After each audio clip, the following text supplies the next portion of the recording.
If you've just filled up your fine diesel chariot with a tank of petrol, that's gasoline in America, stop right there and definitely put down the keys. Here's what you need to know.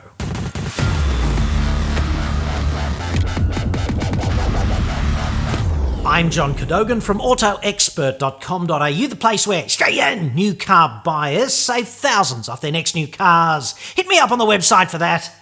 You know, this is a dead easy mistake to make, especially if you are new to diesel. And it can cost you an arm and a leg. Worst case scenario, you will be on the hook for 10 to 15 grand in repair bill. A petrol fuel filler spout will fit into the diesel receptacle of your vehicle, and you can make this mistake honestly. It's kind of dumb, but honest. And let's face it, the lights are not on up there all the time for all of us. This happens all the time out there in fuel-filling land. It's understandable if you have newly acquired a diesel vehicle and if you've been filling up with petrol and, going through the motions, thinking about, boobies after driving on petrol for donkey's years. And I've never understood that expression, frankly. What exactly is significant about the passage of time for a donkey? In the past decade here in Shitsville, diesel SUV sales have more than doubled, so there are a great many diesel newbies out there. If you are at that filling station, you get this wrong, you put petrol in your diesel tank, you drive off, you get some distance down the road, a short distance, as in you might not even make it out of the filling station, you will get deafening silence, and that's so bad. Here's what happened. The fuel system has shat itself. Or, in greater detail, diesel engines use very precise high-pressure pumps, and they need them to amp up the pressure in the fuel rails to about 2,000 atmospheres. And this does seem like a lot, but the extreme pressure is needed for precise injector control down in the millisecond domain. Very precise cam-type fuel pumps are used, and unfortunately, they need the lubricating properties of diesel fuel to function and survive. And petrol has lots of interesting properties, but lubricity is not one of them.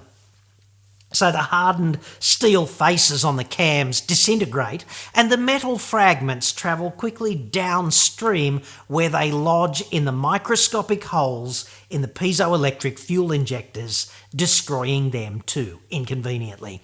This is a 5-figure mistake.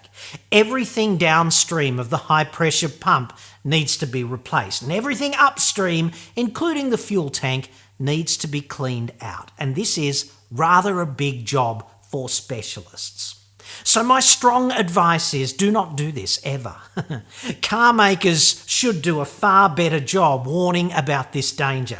And frankly, there's no reason a system could not be contrived in which it was impossible to put the square peg of a petrol nozzle into the round hole of the diesel receptacle. But as things stand, it is up to you to get this right. If you become aware that you have done this before restarting the vehicle, do not start it, not even a bit, not even to get it away from the fuel pump and into a nearby parking bay, and not even if Apu himself gets very, very angry indeed about you being in the way. Conscript some cheerleaders, in the spirit of equality, to help you push the vehicle out of the way, if it's really necessary. You will be getting your car towed from this point. In this case, it will most likely be possible to clean out the tank and the low-pressure part of the fuel system, and the cost will not be prohibitive. Yes. Do not start the vehicle, because if you do, things will go rapidly downhill. If you have started the vehicle and you become aware of this error, shut it down urgently. Obviously, don't stop anywhere dangerous because this is not worth dying for, but make getting safely shut down a real priority. Arrange a tow, and you might have just dodged a bullet here, who knows? And if you've been greeted with the deafening silence thing already, you will be getting a tow from here on in as well. And brace for impact, because it's probably going to be expensive. Obviously, one place you might want to have the vehicle towed is the dealership, but they do tend to rub their hands together somewhat at this point, not to mention line up 100 industrial-spec Dyson vacuums and anticipate eagerly the commencement of docking procedures with your bank account. There's nothing a dealer likes more than a sniff of automotive desperation in the air. So you might want to have the vehicle towed home and spend a few hours on the phone investigating alternative repair options near you. Specialist diesel repairers near you might be able to do the job substantially more cheaply than the dealer. Certainly get more than one cost estimate. It's still going to be an expensive fix, right? But there's less likelihood you will need to use the on-site defibrillator with an independent workshop. But you do want a diesel specialist to do this because this is a technically demanding job. And I cannot stress enough the advantages of prevention over cure here. Measure twice and cut once when it comes to refueling your diesel, especially if you are new to the diesel game. And look, if you misfuel the other way around by putting diesel in a petrol vehicle, it's probably not going to be hell on earth in quite the same financial way. You can generally clear this up for well under $1,000. But if I'm totally honest about even that, it's still money that I'd rather be stuffing into the stripper's G-string, hashtag Kevin Rudd, legend.